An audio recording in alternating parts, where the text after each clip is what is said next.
Baylor football coach Dave Aranda with me, David Smoak on 365 Sports.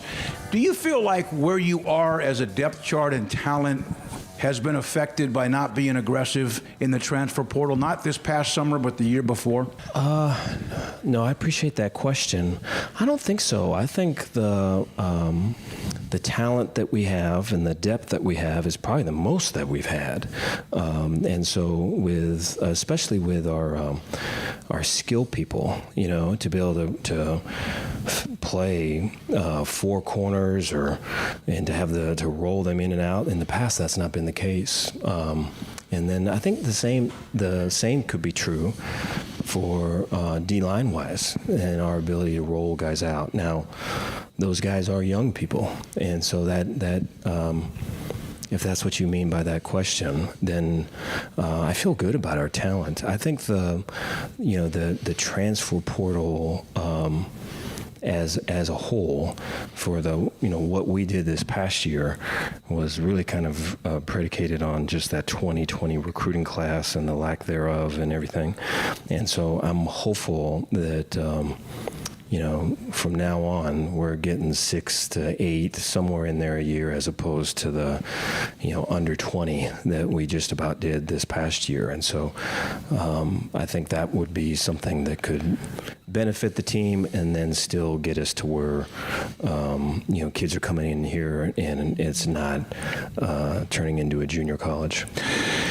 It seems like to me, you're playing about half your starters seem to be freshmen or sophomores, which is what you alluded to. But it seems like they're the ones that are the ones flying around to the football and perhaps having a little bit more of that oomph. The fans, when you win, everyone, that's great. And you don't, then there's an energy issue in your personality. You know that. But it seems like they're the ones that seem like they're more excited. Why would the underclassmen do that rather than the guys who have been around 4, 5, or 6 years? I appreciate that. Yeah, I think to talk about energy, I think that first game, so many young people playing, and I hesitate to talk like that because I don't want to make it sound like an excuse. But there was nervousness in that game, and there was a hesitation in that game. And despite all the talk by me and all of it, we still, that still occurred. I didn't feel any of that in the second game. I thought there was a pure attack mode throughout. And in this third game, I thought defensively it was that way. And I think I mentioned in there, I think offensively we probably would have felt it too if the throw game would have gotten going. So I would say that as a whole. I know that, being who I am invites things, and so I definitely understand that. But I think, though, to specifically address your question, if you're a young person, you feel like you're getting better. You feel like it's an opportunity to grow. It's like I'm out there and I'm going and I'm going full speed. I messed up, but I'm gonna get better, and I know that I'm gonna get better, and I want to get better. If you're an old person and you've been around, you could say, Long Island who? Why do we? What? And it could, all of these things could be inside, and so you have to make sure that all of that's out. And a lot of times, if there's certain things that are holding guys back that are back, and I'm not saying this versus our guys specifically, I'm saying this just as a general thing nowadays, is the things that when guys are coming back, for a lot of times there's a certain thing they've got to work through, and we as coaches have got to help them. If there wasn't stuff to work through, they'd probably be in the NFL right now. And so I think to work through those things is kind of the whole thing for a lot of the guys that are coming back. And so I think, there's different, where the veteran process may be a slower process.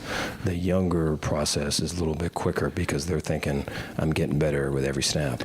Do you feel like you have a Big 12 championship roster? I do. I feel like we're talented. Yeah.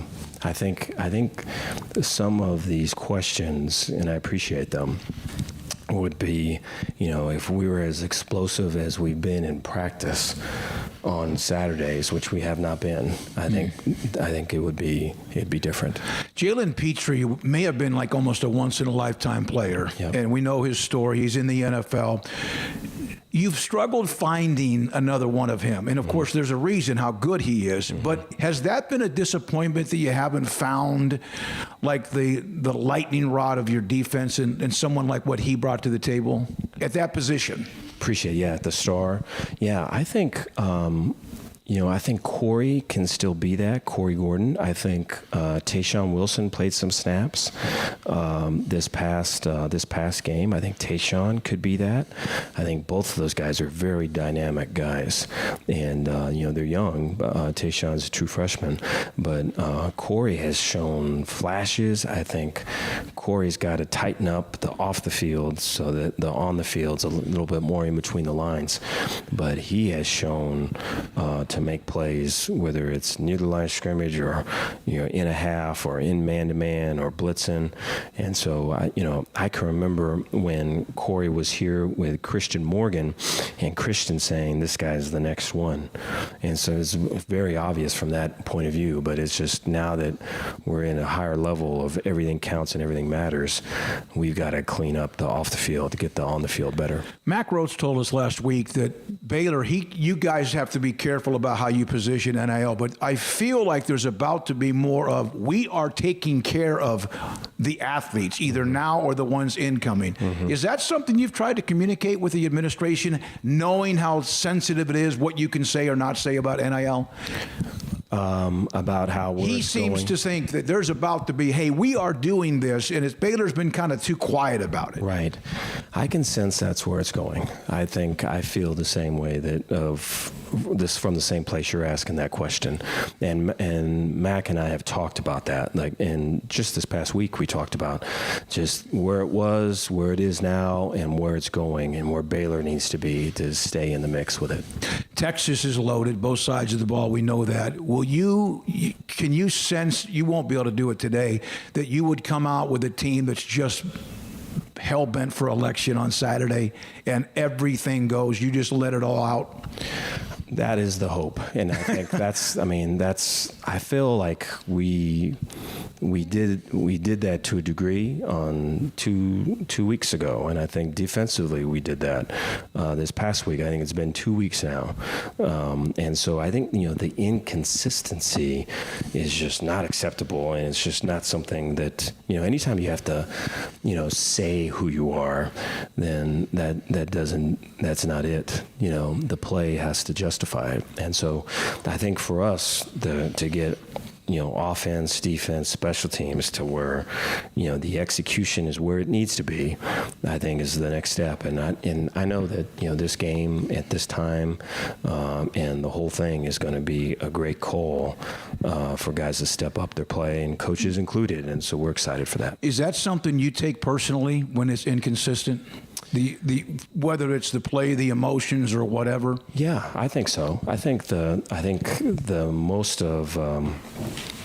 of everything we talk about is through consistency. And so I just feel like when you're working with people doing their first time through something, and this stage being the first opportunity to be in a stage like this, I think you're going to have these ups and downs. But I think as a whole, the coaching staff's commitment and connection with our players is pushing them to a new level, and so I'm excited to see what that looks like. Last thing, I asked Mac Brown this question. He went through a lot of coordinators. You've been through a couple of changes. When you do that, is there also the concern that if that doesn't work, then you look around and the room is empty and you're the only one left in the room? I understand that, and I appreciate that question. I think for me, it's probably a little bit more of, when I first got here and I'm hiring guys, and it's, my agent's talking to me. I've got, people here talking to me, and I didn't know enough of who I was to say, hey, this is someone that would be good for me. That would be good for the program. I didn't know enough of that. And so, I think to kind of learn that on the run is not pleasant. And then this is on the other side of that. And so I just feel like the guys that we've got now are guys that fit the program, fit me, fit the kids. And I just feel like we're going to continue to get better and better and better. And so that's I wish that the learning wasn't so public and tough and just all of it, but that is what it is.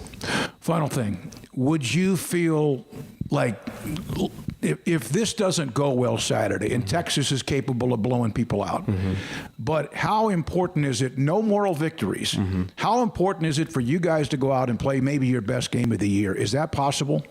I believe it is. Yeah, I believe it is. I think this team, for the stuff that we've been through, it's the ideas are the failings and just the hard lessons and all of it. The whole idea with that is to get better. The whole idea of that is to apply it and to learn and step up a level because of it. And so that's what this is about, this next game. Thanks, Dave. Appreciate it. Dave Aranda, Baylor football coach on 365 Sports.